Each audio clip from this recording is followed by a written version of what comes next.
Hey friends, this is Reverend Jerry, the People's Priest, aka Father Jerry, and I am coming to you today wearing a new stole that I got. It's reversible. It has red on one side and it's green on this side, and a friend of mine made it for me, and I love it. It's so soft and light, and the pattern is a Indian dowry cloth, and so I love it. Anyway, I hope each one of you are well and are resting in the delight that God has for you, knowing each day and every moment, even when things look bad and everything has fallen apart, you are still the beloved child of God, and God still chooses in every moment, in every instant, because it's God's nature to delight in you. So rest in that and find hope there, find safety there. And today I want to follow up on my video that I did about almost there, having a spirituality of almost there. When we are in life transitions, we often do not have rituals or spiritualities or prayers for that in-between place. We have rituals for celebrating beginnings, new beginnings, and we also have rituals for celebrating endings or arrivals, departures and arrivals. But we really don't have very many rituals socially, or really a consciousness around that in-between place. What William Bridges in his classic book on transition calls the void, or the neutral place. And well, I call the void, he calls the neutral place, or the neutral zone. And so that's what this idea of almost there is about. It's about cultivating a spirituality that's practical and that's grounded in the moment of not choosing to distract ourselves from this deep work that is taking place and trying to go and do something else. Or it's also not a way of just, you know, trying to get to the end, the rushing through this process, but rather it's a committal to the moment that we are in now and saying, I am almost there and I'm choosing to be happy about it. And in the meantime, from the departure to the arrival, in the in-between time, this almost there spirituality is a way of helping you to deal with what is happening in this current moment. In this current moment in your life. This can apply to you individually or personally. It could also apply to your personal community, the people that are around you in your inner circle or circles. It could also apply to us as a country and as a global family. So in the Almost There video, I recommend 5 steps to an almost there practical spirituality, or 5 ways of praying, which is what they really are. And the first one that I want to mention and go more into depth on is pause. Pause, P-A-U-S-E, pause. Pause is a beautiful spiritual practice that I don't think many of us cultivate in our day-to-day life. Pause allows us to reclaim our time, as Maxine Waters said, to reclaim my time. And there's a lot of spiritual potency around that action. We live in a culture where there's a lot of stimulation. We are stimulated a lot by social media, which is how you're watching this video, which I'm not anti-social media by any means, but the reality is that it does overly stimulate us. In fact, there's a lot of people who have sleeping problems because we have so much light in our world from our devices, from our computer screens, from our TV screens. We constantly have light on in our homes. We use artificial light instead of natural light, and our brain doesn't know how to slow itself down. And so many people often adopt the habit of taking sleeping aids instead of, well, I mean, not instead of, sleeping aids can be a great assistance to you if you need the extra help. But cultivating a habit of pause would also practically include learning to be comfortable with the dark. And that's the part about pause that might be hard. So let's take a step back really quick before we go into that. Pause. What does pause mean? Pause means that you take your time, whether it's in the morning or in the afternoon or in midday or in the evening before bed, as you are beginning to rise before you actually get out of bed, and say, I'm putting a pause on my anxiety. I'm putting a pause on my habit of immediately succumbing to the dread. I'm putting a pause on that argument that I had with somebody that still is pecking away at me. I'm putting a pause to my feelings about a particular person. And we're not just pausing for a momentary relief, we are pausing with the intention of returning to ourself. To be eccentric means that we put ourselves as the center instead of being in the center.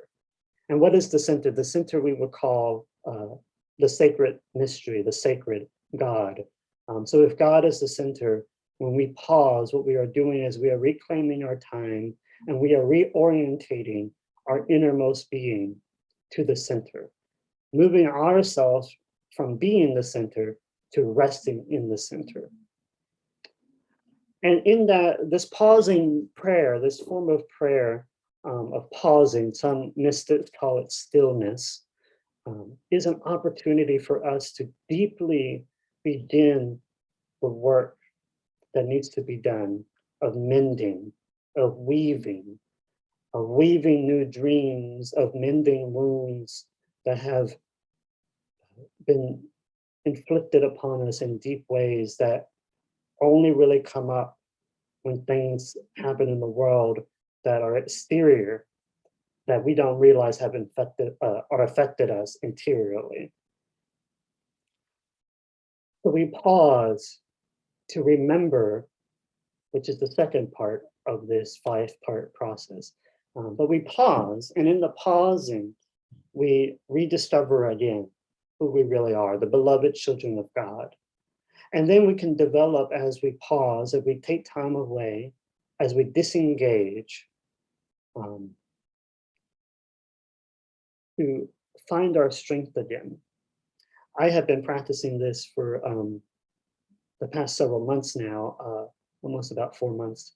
And in my habit of pausing, I do it throughout the day, actually, because it's been so needed that I find in my practice of pausing, what I often do is I say to myself, why am I letting myself be distracted? Why am I letting myself forget that I'm God's beloved child and that God delights in me? And I sit with that question or those questions. And I don't sit there with that question to find an answer, but rather to help my consciousness or my brain refocus on what I know to be true, that God delights in me. And in that pausing, in that space, I can reshape or reorientate myself to being not the center, but being in the center. That does not mean that the anxiety dissipates. It does not mean that the dread doesn't come back. It does not mean that the fears, the inadequacies, the insecurities just go away like that. But what it does mean is that I can develop in those moments of pause the necessary habits for really living more authentically and more real. And maybe in that living more real, having more realness, other people that I might engage with, whether it's just casually at the store or on Facebook or Twitter or through text messages, people might be liberated a little bit more and might be given permission to be a little bit more free. Now, how you pause can vary depending on your personality, your way of praying, your way of being in the presence of the living God who is in every moment. For some people, that might be using prayer beads, like a rosary or a mala in the Buddhist tradition, or a prayer rope in the Orthodox Christian tradition. For some people, that might be drumming, like my drum back there that was gifted to me by a friend. And other people that might be doing crafting things like weaving or knitting or doing some type of beadwork. And the point of the pause is not to give yourself an activity necessarily to do, to distract yourself from the distractions, but rather to give yourself space, detachment, disengagement, so that you can reattach and re-engage with that inner part of your being that needs to be cared for. I think we oftentimes in our society, we don't do this very often, but we do from time to time check on people. I don't think we do it as well as we should or as often as we should, but we do sometimes check on people. And we forget to check on ourselves, to check in with ourselves, to reshape our innermost being into the beautiful painting or work of art that it really is. So pausing helps us to reorientate ourselves to being in the center, not the center.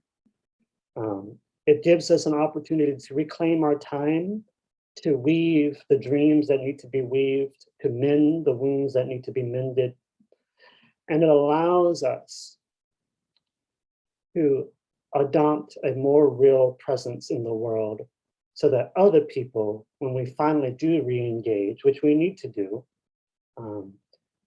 they might have more courage and more opportunity to be brave and whole and holy in this world. Holy and WHOLLY. So in this pausing, in this world filled with stimulation, filled with so much light, pause is an invitation to enter into the darkness of the innermost part of our being, what Saint Teresa of Avila, a great mystic and doctor of the church, calls the interior castle, and allows us to go deep into that space, explore different rooms in that interior castle, become more familiar with our interior life. And in so doing, we develop habits that are healthy, that are holy, that are life-giving, and help us to be more truly our call to be the beloved children of God. And so I want to leave this with you, and I want to encourage you to remember that every day throughout our lives, life is short, and we do not have much time to gladden the hearts of those who journey with us. So be swift to love, make haste to be kind, and don't be afraid of those moments when you kind of feel a little spacey, like you're in another world, because that's your brain's way of saying, you gotta disconnect, disengage, and go inward and do that deep soul work that needs to happen. And then when you re-engage, you'll be more authentic, you'll be more grateful, you'll be more loving. So don't shy away from the deep work, dear friends, and know that I love you, God delights in you, and you're doing better than you realize. So pause this week and re-engage later. Amen. Be sure to like, comment, and subscribe. Share this with a friend who might need this word of life. And leave a comment if you are practicing pause in your day-to-day life, if you are trying to practice this almost there spirituality. Leave a comment below and let me know how you're doing that. And all links to the People's Priest, merch, you can get merch like a phone case, or t-shirts, mugs, all kinds of stuff The link to that is below, as well as all my social media and other ways of connecting. Many blessings. Keep on keeping on. You're doing great. And God bless.